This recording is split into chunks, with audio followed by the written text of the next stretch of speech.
27. 26 knots, down angle.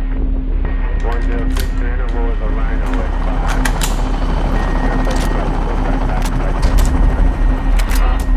Good. 207 on flat back on course 1 mile.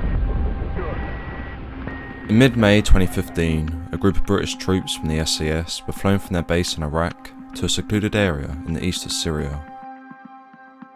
Disembarking from a US V-22 Osprey aircraft, the group moved to a pre-arranged point that overlooked a small compound situated in the Syrian countryside. Here they sat monitoring the activity of those who lived in the building, the strength of its defences, the local terrain, and most importantly, tracking one individual, Abu Saif. Abu Saif, whose real name is on screen now, was a key individual within the Islamic State, notably being responsible for the sale, management and maintenance of oil that was under the control of the terrorist group. Not only was he a senior financial figure for IS, but US intelligence had indicated that he was close to the group's leader, Abu Bakr al-Baghdadi, thus making his capture one of significant importance. He had been the focus of a major US intelligence effort for weeks, which culminated in the deployment of the S.A.S. team to Syria to confirm his location. Keeping watch on the compound, the British troops soon identified a man who fitted the description of Saif. Photos, videos and other information gathered as part of the surveillance mission were sent back to US Central Command headquarters in Qatar, where they were analysed thoroughly. It was not long before the man in question was confirmed to be Abu Saif. Consequently, the intelligence was passed on to the US Department of Defense, who, under the orders of US President Barack Obama, authorised a military operation against the compound. The force assigned this mission was predominantly American, with the ground element consisting of 50 Delta Force operators, whose task it was, if possible, to capture Abu Saif alive. Airlifting this group to the target would be several MH-60 Black Hawk helicopters, in addition to an unknown number of V-22 Osprey aircraft. Piloting the Black Hawks would be elements of the 160 Special Operations Aviation Regiment, whilst to operate the Ospreys isn't exactly clear, because the 160 doesn't operate that particular aircraft. Additionally, several US fighter jets were attached to the task force for the mission, with their job being to carry out an opening strike against the target to suppress or neutralise any outlying enemy positions in the area. And the final element of the operation was the S.A.S. team that was already on the ground. The British role in the raid was to guide the US task force into the target and ensure no one left the building when Delta went in.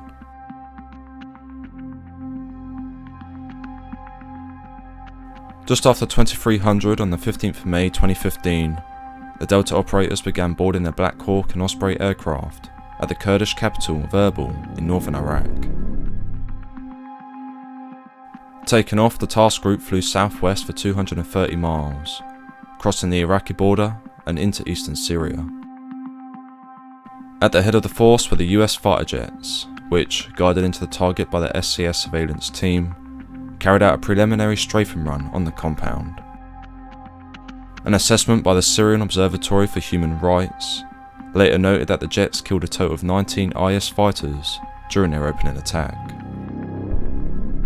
Minutes later, the ground force made their approach to the landing zone, which was contested as Islamic State fighters sought to repel the US forces. Remarkably, the Delta operators managed to disembark from their aircraft and engage the enemy without incurring a single casualty.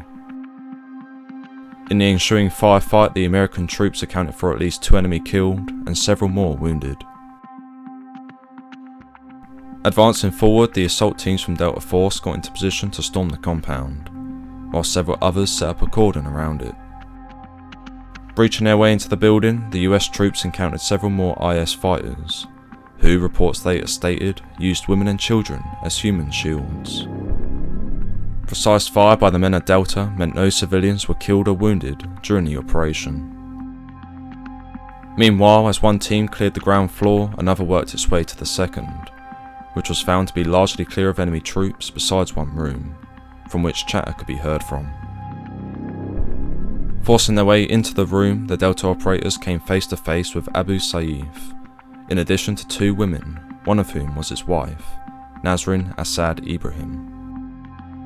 As the US troops appeared at the doorway, Saif attempted to grab a nearby firearm. Making a split-second decision, one of the operators fired 2 shots into Saif, killing him instantly.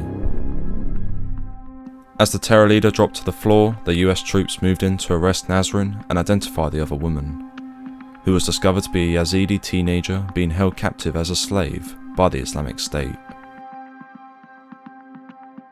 With the compound clear, the assault teams began collecting whatever intelligence they could find, laptops, phones, paperwork, before making their way back outside to be extracted. However, as the operation was unfolding, a group of IS fighters arrived in the vicinity and had begun firing onto the Delta ground teams tasked with guarding the compound as the clearance phase was underway. Subsequently, the ground force had to fight its way to the extraction point, during which they accounted for a further 10 enemy killed, whilst incurring no casualties themselves. Reaching near waiting Black Hawks and Ospreys, the Delta Force element linked up with the S.A.S surveillance team, before embarking onto the aircraft to begin the flight back to Erbil, which they reached in the early morning hours of the 16th of May 2015.